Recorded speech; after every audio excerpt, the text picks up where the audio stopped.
before we have our reflection, today's readings, I'd like to encourage everyone to find time to read this article that is published today by the Freeman regarding the Latin Mass. Although I haven't had a chance to read it myself, but the reporter who's writing this particular article did this article in cooperation with the group that assists at Mass regularly, so as to explain the significance of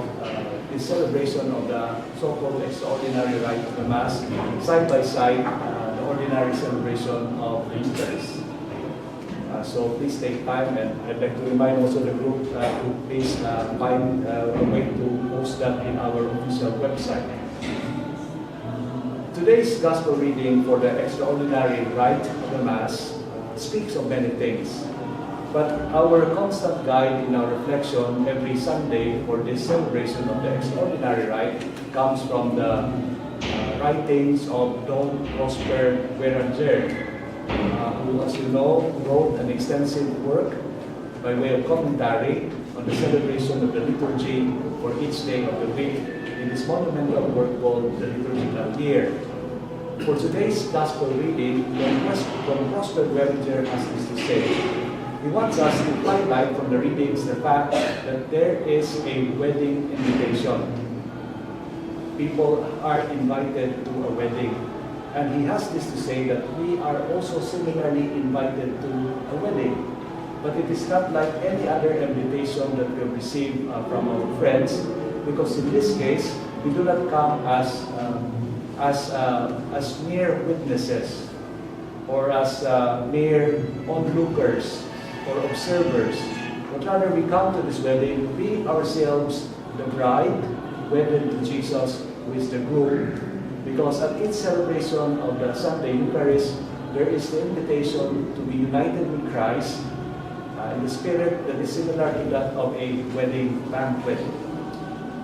And this invitation to Jesus, to come close to Him, in communion, to be of one mind and one heart and one being with Him, constantly happens to us each Sunday and every time we participate at Mass. The joy that comes from two people in love is similarly ours in this union. However, like two married people also, there are challenges, there are temptations, so much so that the longer we are wedded to Christ, like any ordinary couple, the more pronounced the temptations become. There are those who wish to compete with the love that we have for Christ, to whom we are wedded to, so that we may be adulterated in other concerns that remove our focus and attention to Jesus. Don Prosper Gueranger is so intent in reminding us that a faithful spouse, meaning us who are here, to Christ in the Eucharist, must constantly be reunited with Christ even outside the celebration of the sacred mysteries like the Mass, so that our thoughts outside the celebration of the Mass continues to be focused on Christ. And I know that that is quite difficult to do, especially in this day and age, and true enough, these are the temptations that Don Prosper is warning us against. Now, as it is our practice in this in our reflection here every Sunday, we somehow want to connect the readings from the extraordinary rite with the readings of the ordinary rite. That way, we do not dissociate ourselves from the celebration of the Mass that is going on in the parish church as we have it here in our small chapel. And to those of you who have read in advance, the Sunday readings for the ordinary rite speaks to us of a landowner, a vineyard owner, inviting several times during the day people to work in his farm, in his vineyard. And connected to the readings that we have just mentioned at the beginning of reflection, the invitation to be wedded to Christ, to be close to Christ, happens not once, but many times over in our lifetime. Saint Gregory, Bishop, who was preaching on this text intended for the ordinary rite of the Mass, in the 4th century said, the invitation of Jesus is given to us in childhood, it is given to us when we enter youth, it is given to us when we become fully an adult, it is extended to us as far as when we enter into old age, And when we are already in the last stages of life before death, the same invitation comes to us, so much so that from early dawn until late evening, just before the sun is completely set, we cannot fault God for being generous in calling us to Himself. But again, because of temptations that steal our focus and desire for Christ, sometimes we don't wait, we wait rather until we are old before we take God seriously in our life. But the good news is, according to St. Gregory, this parable from the ordinary rites of the Mass readings reminds us that even if we respond in our old age to Christ, we will still receive the same gift of eternal life from Christ, and we should not feel that we'll be second-class citizens in heaven if we give Christ a chance in our lives to grow, if we respond to the call of holiness, no matter how short the period may be. The same holiness, the same eternal life is given to us, the same union with Christ is available to us in heaven. So this is our encouragement, that if we have been hard-headed, stubborn, indifferent, or even consciously separating ourselves from God, if we suddenly have a change of heart, the holiness that is of the saints and of the martyrs will equally be ours, and that is our hope. In conclusion, I'd like to refer to you to a movie which I invite you also to find time to watch if you know where to stream it, although you might have to stream it illegally. There is a movie that is produced by a British filmmaker based on a novel that won the prestigious award for fiction in the United Kingdom back in 2011. The title of the movie, which is also the title of the book, is The Sense of an Ending. In this movie, you have an old man who is well into his retirement years, who goes by the name Tony Webster. He has made peace with everything in his life, even the fact that he has been divorced from his wife and has a daughter who wants to have a child without the benefit of a husband. And he goes on living his life from day to day in a routine and boring manner.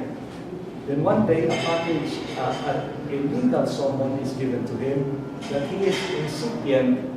of an object which he later discovered came from a former high school friend. It is his friend's diary. This friend has long been dead, and he is surprised why it is only now that he's getting his diary.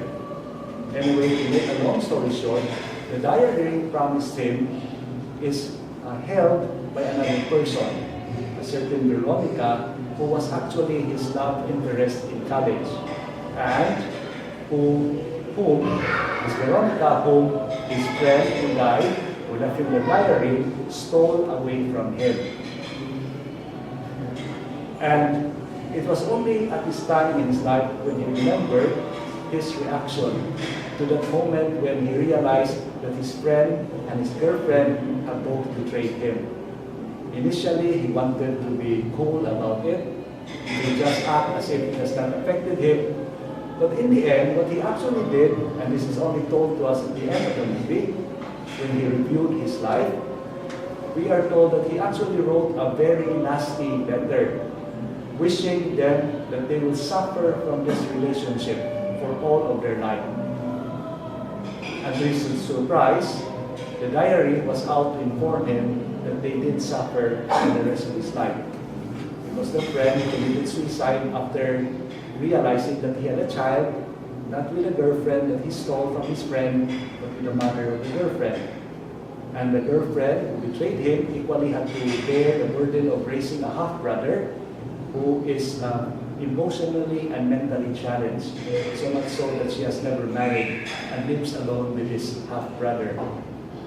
And when he realizes the impact of his words on them, even if he knew that they were just words, he suddenly realized in his life the one thing that has been wrong with him all this time. In his old age, he realized how cruel he has been as a person. And he realized that, and when he realized that, he apologized to his ex-wife, he apologized to his ex-girlfriend, and he even apologized to the maid man whom he always ignored when delivering the name. He realized that at the end of life, what is given is not an end, but a beginning of something. And I think also with us, when we draw closer in age to the end of our lives and realize how far we are strayed from God, the invitation from the Gospels to be in this wedding feast, to respond to the frequent invitations from time to time, is simply an invitation to begin a new life for all eternity with Christ in heaven.